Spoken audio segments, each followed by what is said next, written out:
Aviso cuando. Espera que busco el. Menos lo ubico ahora.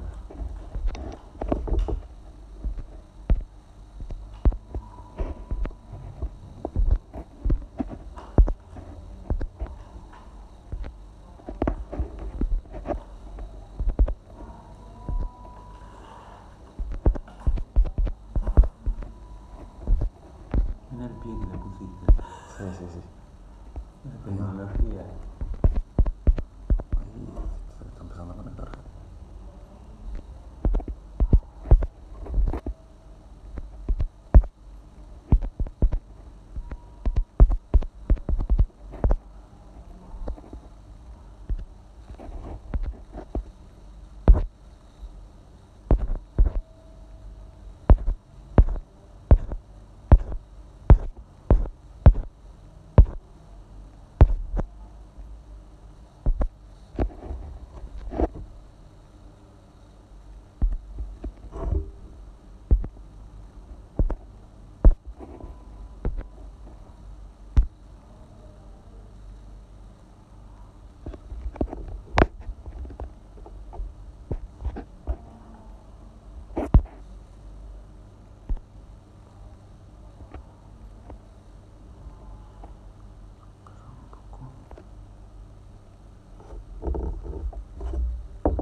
¿La rendiste la materia?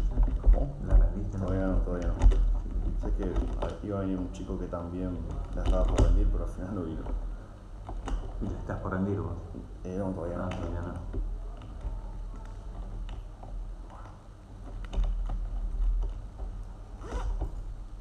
Cuando quieras, háblalo.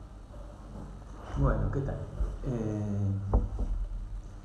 Bueno, vamos a empezar la consulta. En función un poco de las consultas anteriores, lo que pensé es trabajar un poco uno de los textos más complicados, que es la significación de las palabras.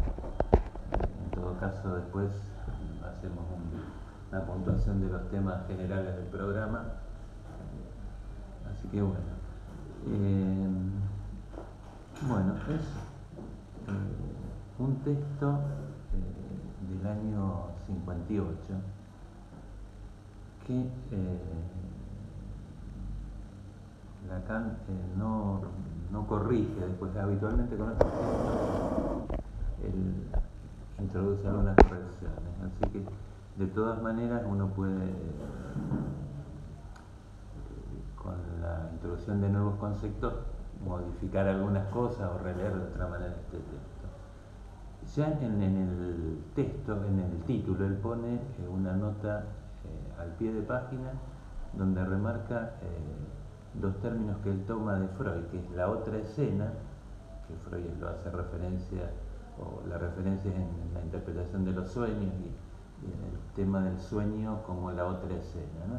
Que de ahí Lacan va a tomar esto de la otra escena como lugar del otro con mayúscula también. La otra escena con mayúscula y el otro con mayúscula como lugar de alteridad, fundamentalmente en relación a la conciencia, ¿no? Como lo distinto al yo o a la conciencia. Y el término Nastragil, o Nastrag, que es un término alemán que lo conocemos como retroactividad o efecto retardado. Algo adquiere significación a posteriori. Esto vamos a ver después, que es fundamental en la estructura del significante. Les marco esto porque Lacan en esa nota dice como que hay un cierto desconocimiento de esos términos freudianos, Esto ya forma parte de esta operación que vemos en la cátedra, que es el retorno a Freud. Generalmente, en la materia pasa que ubican el trabajo que hace Lacan con el diseño y la iniciación de Irma como un ejemplo de retorno a Freud, pero casi todos los textos de esta época de Lacan son un retorno a Freud, en el sentido de tomar los textos freudianos, releerlos y resignificarlos dentro de su propia teoría, ¿no? Bueno, entonces lo primero que plantea en relación al falo, van a ver que es, ya en el primer párrafo, empieza a hablar del complejo de castración. Entonces, el término falo y castración en Lacan funcionan al unísono, ¿no? Bueno, y ahí aparece, ya en esos primeros párrafos, la idea de que, bueno, el complejo de castración tiene una función de nudo, y ahí hay que entender nudo como trama de relaciones. Quizás esa palabra nudo es casi, en esta época de Lacan, sinónimo de estructura, ¿no? Fundamental para entender todo el texto es la idea de estructura, que tiene que ver con el estructuralismo, que un elemento no se define en sí mismo, sino por la relación con otros elementos de la estructura. Lo que ustedes vieron en lingüística, por ejemplo. Y entonces el falo como significante, que va a ser lo que introduce así fuertemente en este texto Lacan, es un concepto que tenemos que relacionarlo con distintos elementos de la estructura significante para entenderlo. Bueno, en el sentido falo y castración funcionan en esa estructura del significante, ¿no? Plantea, bueno, esta función de nudo, entonces, como yo les decía, como conjunto de relaciones, como estructura, y Lacan lo ubica como, ya en este texto, como lo que determina los síntomas. Ahí habla de neurosis, psicosis y perversión, donde lo que ustedes pueden pensar que, de acuerdo a cómo es el pasaje de cada uno por el Edipo y por la castración, se va a articular un funcionamiento específico para la estructura. En el caso de la neurosis, la represión; en el caso de la psicosis, la forpresión; y la denegación para las perversiones, ¿no? O la desmentida, a veces uso el término. En ese sentido, entonces hay como un mecanismo estructural que da cuenta de la determinación de los síntomas, que es una determinación que tiene que ver más con lo simbólico. Después voy a introducir el tema de la causa, pero acá vamos, cuando habla de la castración como determinación del síntoma, lo va a plantear fundamentalmente como relaciones entre elementos, ¿no? Y mecanismos que organizan esa relación. Si querés preguntar, o si quieren, córtenme a medida que voy hablando, como para aclarar algunas cosas, ¿no? Y la otra cuestión que plantea en relación a la castración, o al complejo de castración, es que aparece como razón del desarrollo. En ese sentido, ahí está la impronta estructuralista de Lacan. Él va a pensar el desarrollo psíquico no como una evolución, en términos ni biológicos ni psíquicos, sino como la relación del sujeto con la estructura, o con el lenguaje, o con lo simbólico, como quieran ir pensándolo, y en ese sentido va a ser como el sujeto se tiene que someter a determinados mecanismos. No es que va evolucionando, primero aprende un significante, después otro, sino que fundamentalmente hace un ingreso al funcionamiento de la estructura, ¿no? Y en ese sentido, entonces, él dice, bueno, de acuerdo a cómo es el pasaje por la castración, por el Edipo, el sujeto se va a ubicar en relación a un lugar que la estructura le va a dar, y va a haber entonces un lugar para la identificación por el lado del hombre, un lugar para la identificación, o para el tipo ideal, va a plantear, ¿no? En este texto todavía. El tipo ideal para la identificación de la mujer, y también va a decir, bueno, que ese complejo de castración permite que la pareja pueda darle un lugar al niño que va a venir. por ahí lo que ustedes conocen como esta idea de que, bueno, desde que le ponen el nombre al chico ya tiene un lugar en lo simbólico y que el chico tiene que venir a ocupar el lugar de ese falo que le falta a la madre, ¿no? Ahora lo vamos a ir explicando un poco más. Pero entonces, ahí el complejo de castración parece que marca un poco para Lacan entonces el funcionamiento de la estructura, ¿no? Fíjense que fundamentalmente empieza a hablar, o para hablar del falo necesariamente tiene que hablar de la castración, ¿no? Eso, les vuelvo a repetir, son términos inseparables. Y bueno, después de eso, Lacan se mete con las referencias freudianas a la fase fálica y a la sexualidad en general. Por un lado, marca que en el malestar en la cultura hay una cuestión de Freud que tiene que ver con una especie, dice, de desarrollo fundamental en la sexualidad, como que hay una satisfacción que nunca va a ser plena o que siempre va a ser problemática, ¿no? Lo que Freud llama el malestar. Hace referencia también a otro texto que es Análisis terminable e interminable, donde Freud ubica como límite al final del análisis el complejo de castración. El temor a la castración en el hombre y la envidia de pene en la mujer, ¿no? El Freud dice son las rocas de base. Lacan se agarra de esto para ir ubicando en ese lugar casi central al tema del falo y la castración, ¿no? Y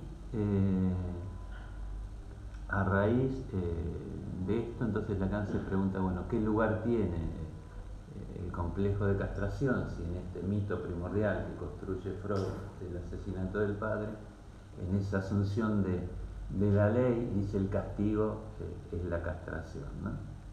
El mito del asesinato del padre que Freud narra en Totem y Tabú. Entonces, con esto Lacan empieza también a ir situando referencias freudianas en torno a la castración y en torno a que la cultura, en términos freudianos, es lo que va a ir definiendo los destinos de la sexualidad, por así decirlo.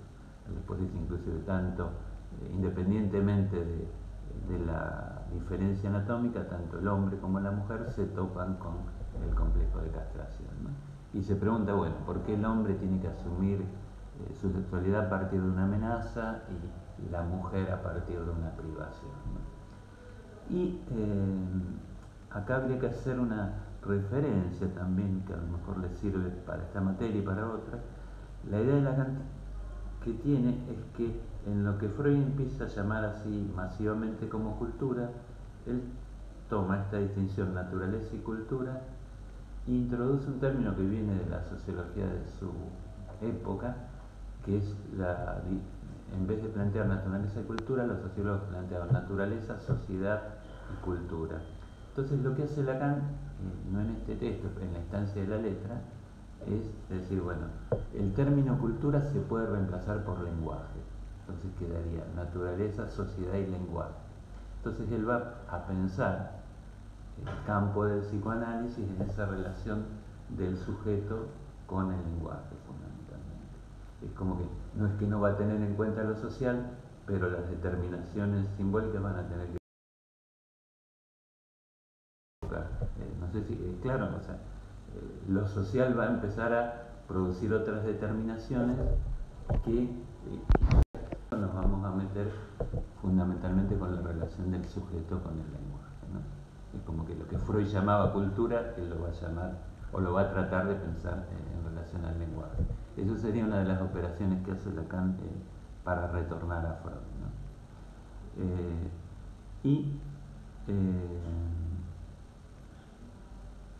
A partir de esto, entonces, estoy tratando de seguir más o menos linealmente el texto para... se va a preguntar, entonces, ¿qué pasa clínicamente con la castración y qué pasó con lo que Freud planteó como fase fálica, como casi como, insiste bastante con esto, como razón del desarrollo? ¿Qué pasó en su momento? ¿Qué pasó después con los analistas post-freudianos? y remarca 4 hechos clínicos que los decimos rápidamente, bueno, que tanto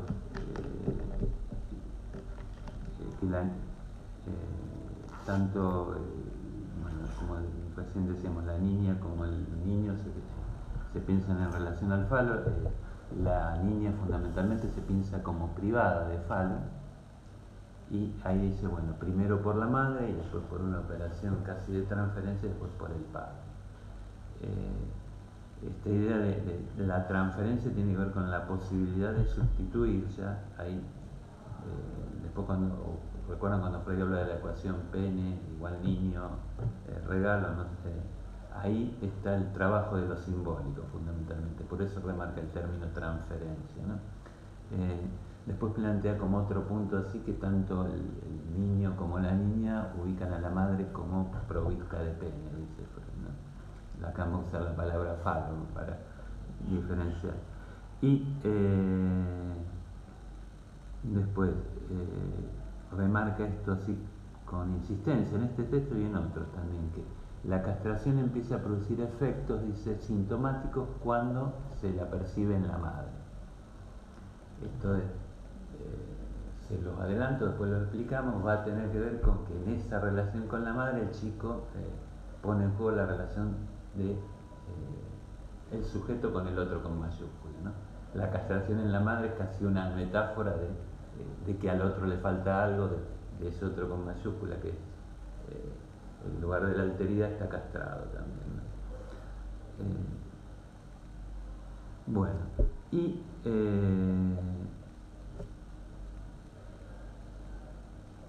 remarca también entonces el hecho de que Freud la ubica como razón del desarrollo, la fase fálica, ¿no? Como que a partir de ahí, en términos freudianos, se empieza a poner en juego la maduración genital, y bueno, Lacan va a tomar esto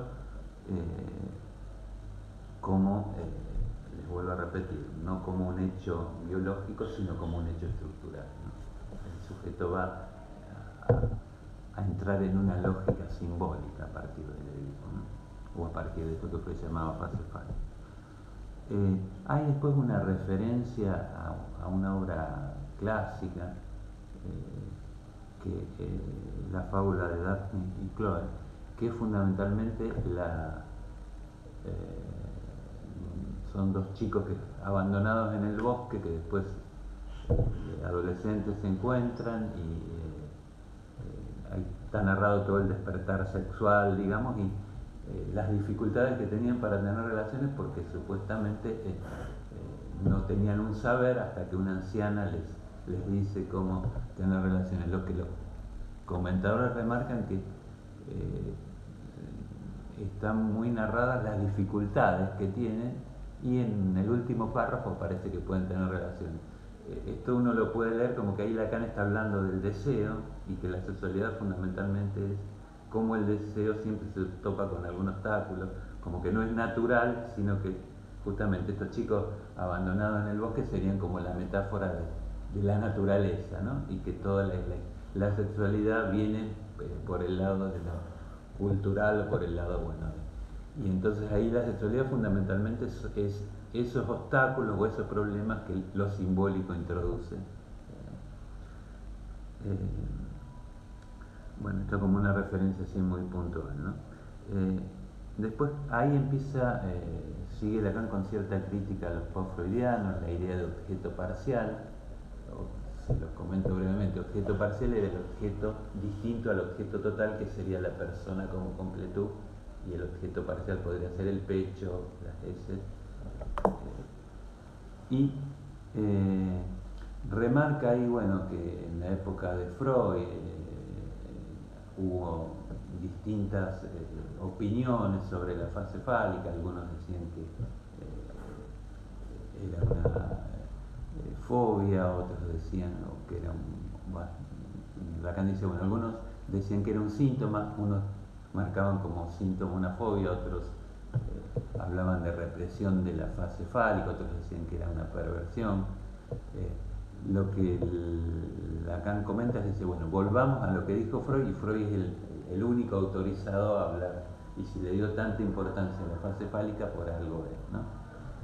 Y en este retorno a Freud, entonces, es ahí donde introduce lo más conocido, lo mejor de la obra de Lacan, que es toda la teorización desde la lingüística para hablar de las formaciones del inconsciente. La idea entonces de los dos planos, el significante y el significado, y él desconecta tajantemente esos planos y entonces prioriza el significante. El significante con sus mecanismos va a producir efectos de significado. Esto es clave, no es que primero hay un sentido, un significado y después se lo expresa, sino que para Lacan, a partir de que hay relación entre dos o tres significantes, se produce un significado, ¿no? Entonces, en esa órbita del significante es donde ahí vamos a tener que pensar el trabajo de la condensación y el desplazamiento, que él lo va a llamar metáfora y metonimia, y ahí donde vamos a ubicar las leyes estructurales, leyes que no son manejadas conscientemente, sino que son manejadas por el discurso del otro, va a decir Lacan, del otro con mayúscula. Entonces, lo que al principio yo les decía, la otra escena va a tener que ver con que, bueno, las leyes estructurales que nos determinan como sujetos vienen de ese lugar distinto y de ese espacio del significante. El significado siempre es un efecto a posteriori o en segundo término, por eso el término retroactividad que marcábamos al principio. Un término adquiere sentido cuando desde otro término lo resignificamos. No tiene un sentido primero, sino que adquiere retroactivamente el sentido. Esa idea es fundamental. Entonces, pero en Lacan está esta idea que no vamos a pensar el psicoanálisis y el inconsciente como si fueran sentidos ocultos, sino que el trabajo del inconsciente es esa condensación y desplazamiento que marcaba Freud, esa relación significante, va a decir Lacan, entre elementos. Siempre el sentido viene después, ¿no? Es lo que él llama, les decía, primacía del significante. Y entonces él ahí usa una frase interesante, dice: la pasión del significante es una dimensión nueva de la condición humana. Como que para pensar lo humano vamos a tener que pensar que el sujeto se constituye en relación al significante y el deseo introduce ahí un campo nuevo, que es esta búsqueda del objeto que nunca se encuentra, que está siempre perdido. Entonces ahí él dice, bueno, en ese campo de la otra escena, de la otra localidad, ello habla, que es un término que toma Freud, el ello como lo distinto al yo, y ese es el lugar de la palabra, ¿no? Desde ese lugar nos vienen los mensajes que tienen que ver con el inconsciente, es el lugar en el sueño, es bastante gráfico, uno está soñando y eso que está soñando no lo maneja, ¿no? Tiene que ver con nosotros, pero nos viene desde otro lado, ¿no? Y ahí Lacan, insiste, iba a decir Freud, Lacan insiste con que es donde se pone en juego la relación del hombre con el lenguaje, ¿no? Entonces dice, no podemos interpretar a Freud como algunos culturalistas que desde la sociología trataban de explicar el sentido de los síntomas. La idea de Lacan es pensar, bueno, todo el drama del deseo se juega fundamentalmente en relación al lenguaje. Si bien puede tomar cosas de lo social, distintos ropajes en cada época, es la relación del hombre con el lenguaje, ¿no? Y critica también un poco la idea de afectos o de cierto psicologismo que hablan de la noción de afecto, como que ahí estaría la esencia del humano, ¿no? Entonces, en ese lugar del otro con mayúscula, bueno, ahí vamos a pensar qué papel desempeña el falo, qué función tiene el falo. En el campo del otro, va a decir Lacan, del otro con mayúscula, es donde podemos pensar la función del falo, y él ahí donde dice, bueno, el falo se esclarece por su función. A ver si les encuentro la definición que... acá hay poca luz justo. Acá está. Es el significante destinado a designar en su conjunto los efectos del significado en cuanto el significante los condiciona por su presencia de significante. Lo que va a plantear acá es que, bueno, el falo como función va a permitir que surja el significado también, y va a marcar al significado siempre con algo que viene del plano significante, que es fundamentalmente la falta, que hay algo que no puede decirse completamente y que hay un significante, que es el falo, justamente, que aparece siempre ausente o velado, siempre aparece a partir de otra cosa. Entonces, cuando hablamos de la significación del falo, no es que el falo tenga un sentido en sí mismo, sino que es la lógica del significante, el falo y la castración, que produce una significación. ¿Es claro esto? Porque uno, no sé ustedes, pero en otra época, que se le aparecía un obelisco en una película y decían, bueno, esa es una significación fálica. Es como que pensar que, bueno, que habría un sentido ya definido para el obelisco. Lo que va a plantear Lacan es que, bueno, hay una función del significante que produce significación. No hay sentidos previos, o no hay símbolos que tengan una especie así de fijeza inmutable, ¿no? ¿Claro esto? Y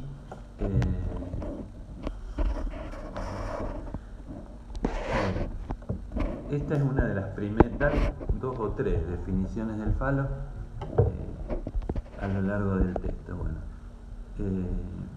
quizás cuando dice, bueno, que se esclarece por su función, ahí le quita significación y lo pone en un mecanismo formal a funcionar dentro de la estructura significante, ¿no? Bueno, y entonces uno de los efectos que plantea es que la órbita del significante introduce como una especie, dice, de desviación en el plano de las necesidades biológicas. La distinción que hace Lacan es: tenemos la necesidad biológica, en tanto la ponemos en palabra, en tanto introducimos el plano del significante, ahí surge el plano de la demanda, que fundamentalmente aparece como demanda de otra cosa. Bueno, si el significante introduce algo que falta, esa demanda se va a poner en juego. Más allá de la necesidad, se va a demandar algo que la necesidad no puede cubrir, porque es algo que viene del plano simbólico. La necesidad, piensen en el hambre, por ejemplo. Bueno, más allá del hambre, el chico empieza, una vez que le dieron de comer, demanda otra cosa, ¿no? Y entonces eso dice, bueno, como que subvierte el orden de la naturaleza. Y esa demanda, dice Lacan, viene desde el lugar del otro, con mayúscula, o viene desde el otro, porque justamente, bueno, es el plano simbólico el que la introduce. Lacan dice, bueno, es una demanda de una presencia o de una ausencia, es, bueno, que algo esté, dado o no, podríamos decir. Ubíquense a lo mejor en el desarrollo del niño, bueno, el niño con la madre.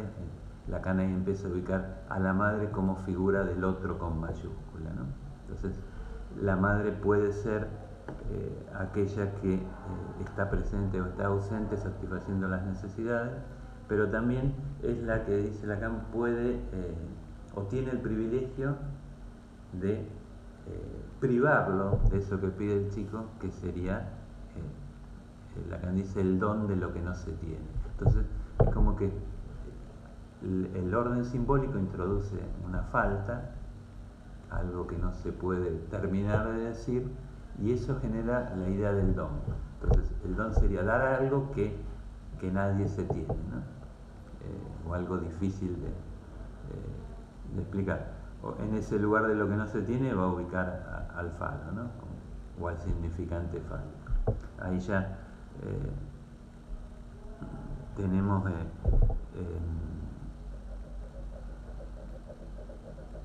una manera ya de distinguir entonces al falo como significante del pene y de cualquier objeto imaginario, que sería, bueno, cualquier objeto fantasiado que podríamos en el lugar del pene. Y entonces Lacan empieza a plantear que toda demanda en este contexto sería demanda de amor en el sentido de demandar eso que no se tiene, ¿no? Y piensen ahí, nos adelantamos un poco al texto, entonces manejan por otras materias los tres tiempos del Edipo, este lugar del chico en el lugar del falo de la madre, de ser el falo que le falta a la madre. Bueno, ese es el lugar un poco de la demanda de amor, ¿no? Ser amado por aquello que le falta al otro, por poder ubicarse en el lugar de la falta en el otro, ¿no? Por eso decíamos, bueno, cuando el chico percibe la castración en el otro, ahí hay una especie de conmoción, ¿no? Es el narcisismo del amor, ahí se trastoca, ¿no? Entonces Lacan, bueno, habla entonces de necesidad, demanda y deseo, y ubica, ahí dice varias cosas. Por un lado, él plantea la diferencia entre la satisfacción de la necesidad y la demanda es el deseo. Una vez satisfecha la necesidad, queda un resto que tiene que ver con eso que no se puede satisfacer, ¿no? Lo que Freud siempre hablaba de el objeto perdido, ese objeto que nunca se encuentra. Bueno, también Freud hablaba de, recuerdan, la satisfacción buscada y la encontrada, que siempre hay una diferencia ahí, ¿no? Lo que situamos desde el malestar en la cultura como un desarreglo fundamental de la sexualidad, decía Lacan. Y también ahí, cuando habla de la diferencia entre necesidad y demanda y deseo, en la explicación que va dando utiliza la palabra obliteración, que es borradura. Se las traigo para que piensen en términos freudianos las huellas némicas. Bueno, él va a ubicar ahí, como dice piensen que lo simbólico borra algo que no estuvo nunca. Es como lo simbólico introduce una falta, ¿no? Y esa operación de borradura es como, refiriéndonos al trabajo de las huellas, de la escritura, bueno, el mismo trabajo de las huellas borra algo o genera la idea de que algo no está, ¿no? Mazzotta da un ejemplo de Lacan, dice, si ustedes piensan en una biblioteca y ven una sucesión de tomo 1, tomo 2, tomo 3 y de golpe del 3 pasa al 5, ustedes van a pensar que falta un tomo, y en la realidad no falta nada, es el orden simbólico, los números que introduce una falta en la realidad, ¿no? Se va siguiendo más o menos.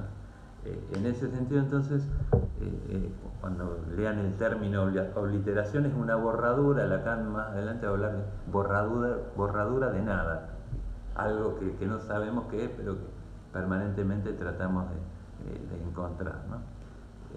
Es como que el campo del significante entonces introduce esa nada que nos atormenta, esa pasión del significante, como decía antes.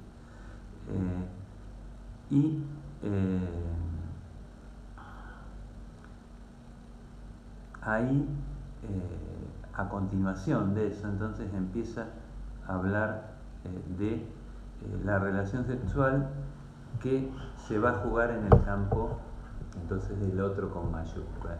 Él dice, la relación sexual tiene que ser significantizada, como que tiene que jugarse en el plano del significante, ¿no?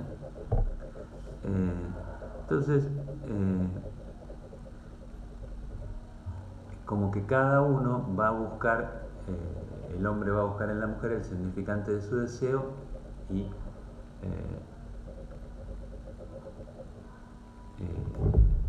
la mujer también va a buscar el significante de su deseo en el hombre, ¿no? En ese sentido, entonces, Lacan dice, bueno, lo que se busca es el significante fálico como significante del deseo del otro con mayúscula.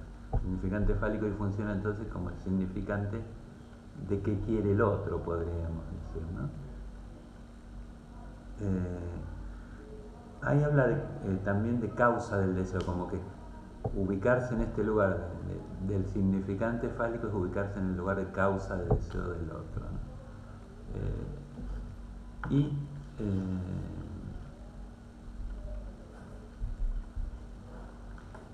Empieza entonces a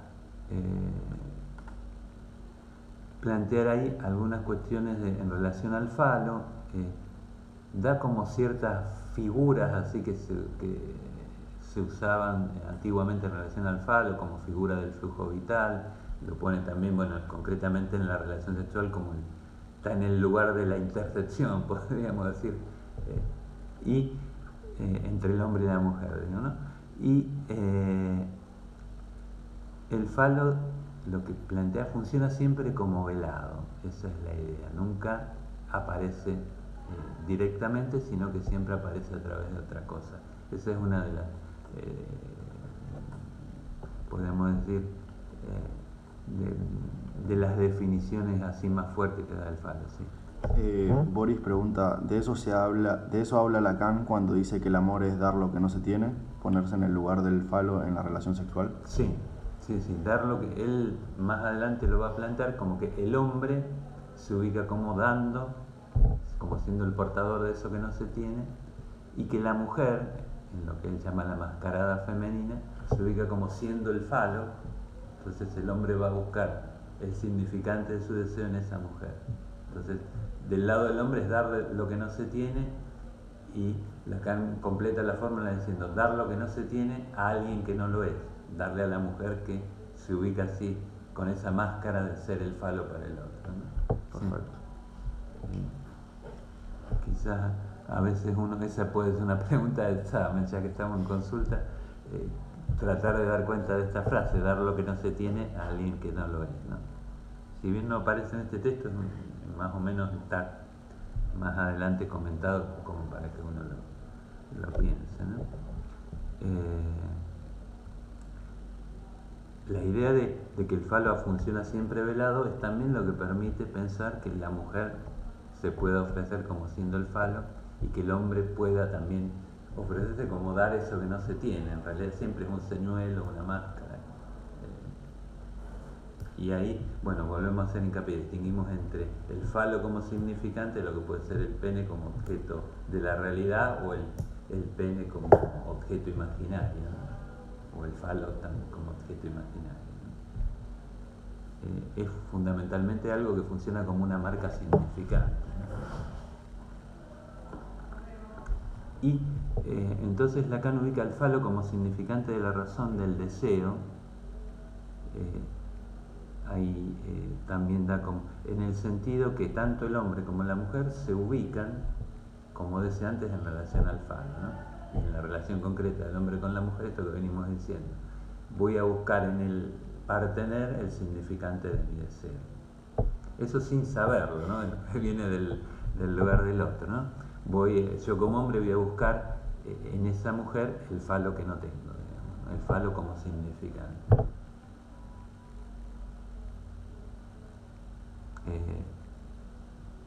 Lacan hace bastante hincapié, que el falo como significante está en el lugar del otro, y fundamentalmente es el falo que como significante que está en relación al deseo de ese otro con mayúscula, ¿no? Y como que el sujeto, para saber sobre su propio deseo, tiene que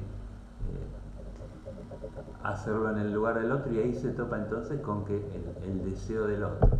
Y ahí es donde la idea de Lacan es que si el otro está castrado, si el otro está barrado, tiene una falta, eso me lleva a mi propia castración, a mi propia falta, ¿no?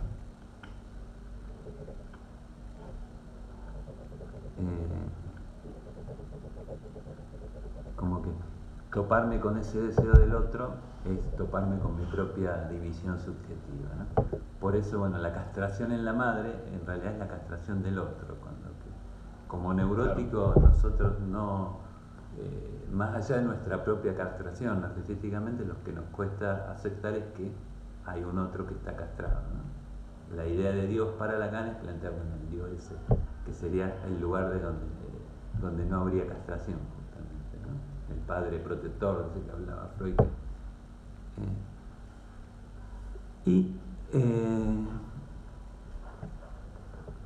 Esta es la idea. Entonces, en la fase fálica lo que se inscribe es la castración y la propia constitución subjetiva tiene que ver entonces con esa castración que nos viene del otro, ¿no? Que es una castración simbólica.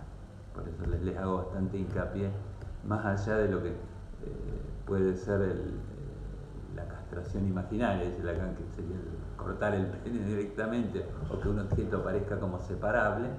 Lo que se pone en juego es todo en esta relación del sujeto con el otro, en este trabajo de las marcas, diría Freud, bueno, que hay algo que está perdido, y eso es lo que vamos a empezar a pensar como castración simbólica. ¿Es claro? Repito algunas cosas como para que sí, se vaya entendiendo.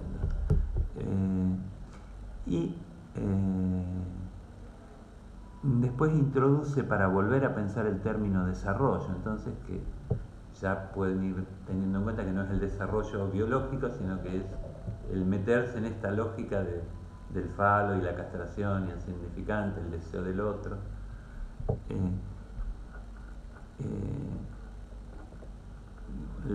Lacan ubica como la dialéctica, dice, de la demanda de amor y la prueba del deseo. Él plantea que en la demanda de amor siempre se demanda, bueno, como decíamos, algo que no se tiene, y entonces nada alcanza a completar esa demanda, ¿no?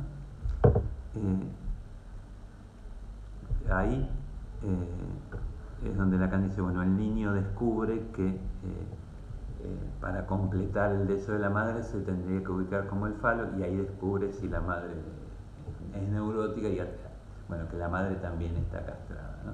Entonces, todas las cosas que planteaba Freud como fantasías o como teorías sexuales infantiles, esta idea de que todos los seres humanos tienen pene,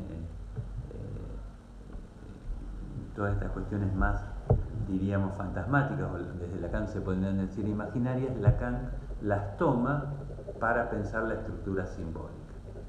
Por eso, bueno, el falo es el significante, no es el órgano, ¿no? La estructura simbólica puede encarnarse en el clítoris o en el pene, que pueden aparecer ahí como representantes del significante fálico, ¿no? Cuando él plantea la sexualidad femenina, hace bastante hincapié, me acordé, que no hay posibilidad vaginal, supuestamente, o que no hay un saber sobre la vagina como órgano de la penetración, y que predomina siempre el clítoris. Entonces Lacan toma el pene y el clítoris como representantes del significante fálico, ¿no?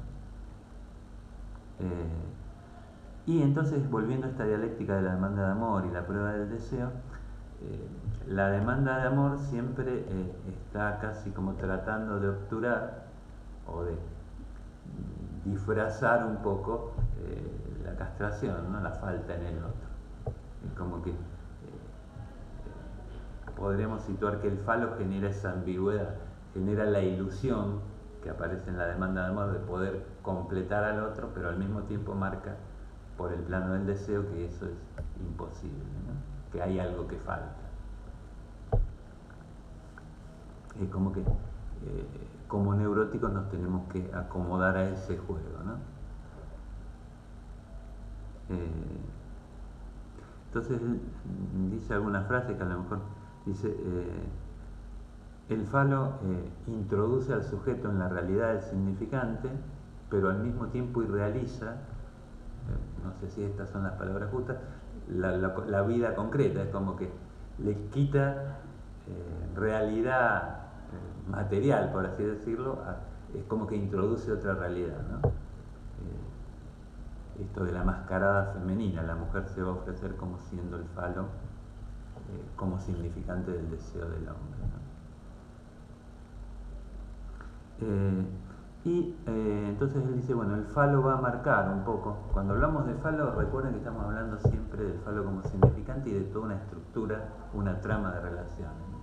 El falo dice, va a marcar las estructuras a las que están sometidas las relaciones entre el hombre y la mujer. Y ahí tiene una postura casi bastante estructuralista clásica, ¿no? Hay una estructura que define un lugar, después habla de la comedia del deseo, como para no hacerlo tan rígido, ¿no? Pero la idea de Lacan es esa, hay una estructura simbólica que define el lugar del hombre y el lugar de la mujer en relación a el falo, fundamentalmente.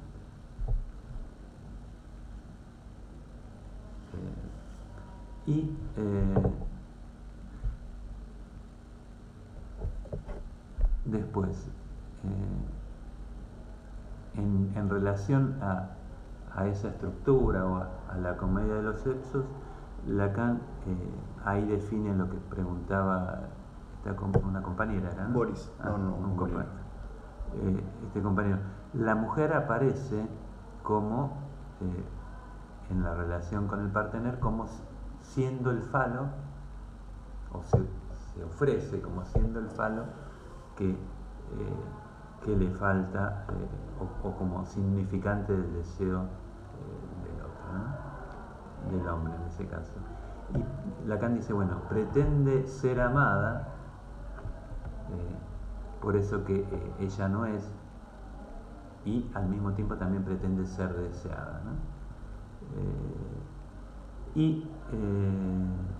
Dice, bueno, que en el cuerpo del hombre encuentra el significante de su propio deseo, que puede coincidir entonces desde el lado de la mujer, el objeto de amor, que sería el hombre, y el significante de su deseo. En el caso del hombre, dice, bueno, se ofrece dando en el amor lo que no tiene. Y su propio deseo de falo, dice Lacan, lo va a encontrar siempre, o lo va a poner en otro lado, en otra mujer, porque bueno, el falo en realidad nadie puede serlo, ¿no? Pero lo va a encontrar en otra mujer, que puede ser la mujer virgen o la mujer prostituta. Ahí ustedes pueden enlazar el tema de la degradación que plantea Freud en esos casos donde hay una fijación a la madre. Hay un texto que trabajamos en la cátedra que es una degradación general de la vida erótica. Bueno, pero entonces la idea es que en el hombre el significante de su deseo lo va a buscar siempre en la otra mujer, como si hubiera una especie de infidelidad y constitutiva, dice Lacan, que después dice, bueno, no se crean que en la mujer también dice esto de dar lo que no se tiene, en algún punto hace percibir al hombre como que no alcanza a dar la talla, ¿no? Es como que equipara un poco las cosas. Y en relación a lo fálico también plantea, bueno, que la homosexualidad femenina se articula ante la decepción, dice, que implica la falta en el otro. La mujer acentúa el lugar de la demanda y se ofrece ella como un falo para la otra mujer. ¿Te acordás que habíamos dicho, bueno, este lugar de ser el falo tiene que ver con la demanda de amor? Bueno, claro. Es como que en la homosexualidad femenina entonces se incrementa, dice, esa idea de ser el falo. Entonces Lacan lee inclusive un caso de homosexualidad femenina que comenta Freud, como que la mujer se ofrece siendo ella toda un falo, dice, para la otra mujer. Lo que no se tolera es la castración, podemos decir en el otro, figurada en la otra mujer, ¿no? Y en el caso del hombre dice, bueno, la homosexualidad masculina tiene que ver con justamente toda la vertiente fálica, ¿no? El encontrar ese niño que fue, el hombre busca, digamos, ese niño que fue para esa madre, ¿no? Y son términos muy amplios, después habría que empezar a profundizar más todo esto, pero bueno. Y después termina el texto planteando esta idea de Freud que había una sola libido, que es la libido masculina, y él la lee en el sentido que la lógica del significante es una lógica del falo y la castración, ¿no? Él usa el término falocentrismo en este texto, por eso es bastante criticado después Lacan, como que trata de dar cuenta desde el falo y la castración como el centro de la estructura psíquica, ¿no? Derrida, el que lo criticó en su momento por ser falocéntrico. Después, bueno, con toda la oleada del feminismo se multiplicaron un poco las críticas. Bueno, fundamentalmente este sería así un recorrido por todo el texto donde remarcamos los puntos principales, que por más que tengo apuntes, a lo mejor me he olvidado de algunas cosas o no las he revisado. Bueno, si quieren hacer preguntas, pueden apretar ahí en el sticker donde tiene el signo de pregunta, interrogación. Vamos a esperar las preguntas. Tardan un ratito en llegar, sí.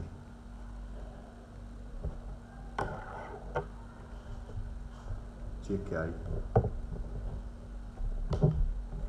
Creo, no sé si fue claro, me parece. Sí.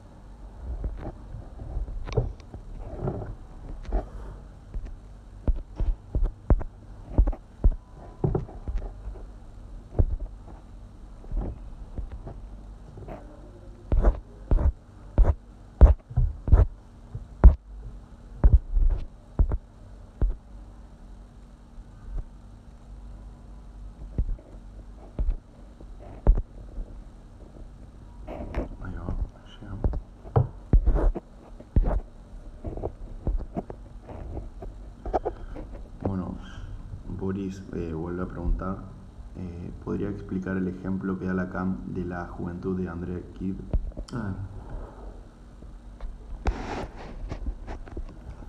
Sí, ahí Lacan está hablando de el lugar de niño deseado, que podríamos retomar, ocupar este lugar de ser el falo para el otro y al mismo tiempo la castración. Bueno, ahí hay algo en ese lugar que no se termina de articular simbólicamente de una manera adecuada. Decimos que no se articuló como en la neurosis, para no introducir cuestiones, valoraciones de tipo moral, ¿no? Y entonces lo que André Gide hace es, mediante una identificación con su prima, y combina una escena de seducción que él vive con la tía, entonces se ubica en ese lugar de niño deseado para esa tía, que podríamos pensar, bueno, el lugar del otro con mayúscula es ocupado ahí por esa tía, y en esa escena de seducción él puede sentirse niño deseado, ¿no? Esa escena de seducción, no recuerdo bien cómo es, pero la tía lo abraza y bueno, entonces él va a tener como una especie de edificación en el sentido que, bueno, se va a constituir como niño deseado en relación a esa tía. Entonces, bueno, hay algo que no va a terminar de perder, y él en cada elección va a elegir a ese niño que él fue para esa tía. Entonces la homosexualidad se va a explicar en el sentido de él va a ocupar el lugar de niño deseado a partir de esa identificación con la prima, que es la hija de la tía, ¿no? El lugar de hijo lo va a ocupar ahí, por así decirlo. Ese es fundamentalmente. Entonces uno puede decir, bueno, ahí hay algo de lo simbólico que se transmitió y no se articuló como en la neurosis vía la represión, sino que hay otro mecanismo. Es como que parecería que ese lugar fálico se puede concretar a partir de esa relación con otro niño, ¿no? Es como que en cada niño, con cada muchacho o cada joven que elige decide cómo partener, digamos, está buscando ese niño deseado. Esa es la lectura que hace Lacan, ¿no? Bueno, Agustina pregunta. No hace falta algo más. Mi pregunta es en relación al seminario 5, cuando Lacan habla de comedia y tragedia. Mira, En el seminario 5 Lacan define que toda tragedia se constituye fundamentalmente dando cuenta de la relación del sujeto con el significante, como que alguno de los aspectos de esa relación del sujeto con el significante siempre es el tema de una tragedia, ¿no? Y la comedia aparecería más en relación dentro de esa estructura a lo fálico, como que la comedia hace aparecer el falo casi de manera grotesca, irrisoria, y que juega con la función significante, ¿no? Ese es fundamentalmente lo que plantea, ¿no?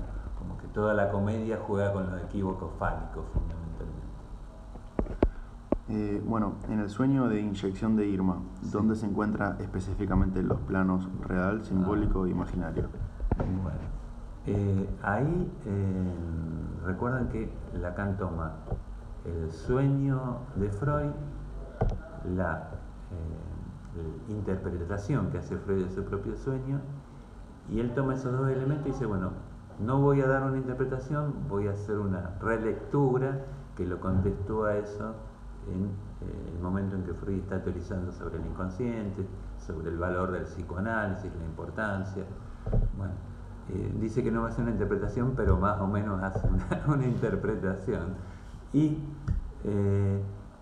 toma el sueño de Freud, lo recuerdan o lo han leído, no hace falta. Lo divide en dos momentos. El primer momento donde aparece la garganta de Irma, la boca abierta, y Lacan ahí sitúa como una especie de agujero así medio siniestro, donde ahí ubica el registro de lo real, dice Lacan. Esa garganta condensa la feminidad, la muerte, todo lo que tendría que ver con lo imposible de simbolizar. Para Lacan, bueno, el registro de lo real tiene que ver con lo que no cesa de no inscribirse, con lo que queremos inscribir o simbolizar, pero nunca terminamos de simbolizar. Fundamentalmente la muerte y el goce. Recuerdan que Freud hablaba de muerte y sexualidad como las cosas últimas. Y Lacan sitúa el segundo momento del sueño, donde aparecen los tres personajes masculinos que empiezan a hablar y a decir, bueno, cosas medio incoherentes. Ahí uno podría pensar que hay como un intento de tratar de elaborar eso que viene de lo real, ¿no? Ahí podrían situar, si quieren, lo simbólico, y en realidad ya el sueño ya es un andamiaje simbólico. Uno trata de distinguir didácticamente, bueno, acá está lo real, acá lo simbólico y acá lo imaginario, pero van funcionando como al unísono, ¿no? Los tres al mismo tiempo. Y lo que Lacan remarca ahí como imaginario es la disolución del yo, es como que el yo empieza a desarmarse en distintas identificaciones, pero el yo como función imaginaria, y lo que aparece es la verdadera palabra del sueño, que tiene que ver con el simbólico y con el sujeto del inconsciente. El término solución como solución al enigma de los sueños, Lacan lo lee con la fórmula de la trimetilamina, que es una estructura simbólica. Cuando decimos estructura simbólica son elementos relacionados con determinadas leyes. Entonces Lacan dice, bueno, ahí tenemos, el mensaje del sueño es que el sueño tiene una estructura de palabra. Como que ese sería el verdadero sentido del sueño. Lacan dice que Freud se quedó un poco en el deseo preconsciente de aliviar su culpabilidad. Bueno, queda un minuto, así que ya tenemos que cortar. Sí, te leo la pregunta y la respondemos ahora en el próximo video. Cuando se suele preguntar en relación a la castración en torno al lenguaje, ¿se podría pensarlo desde la falta, en relación a la necesidad, demanda y deseo? Esa es la pregunta. Ahora la respondemos.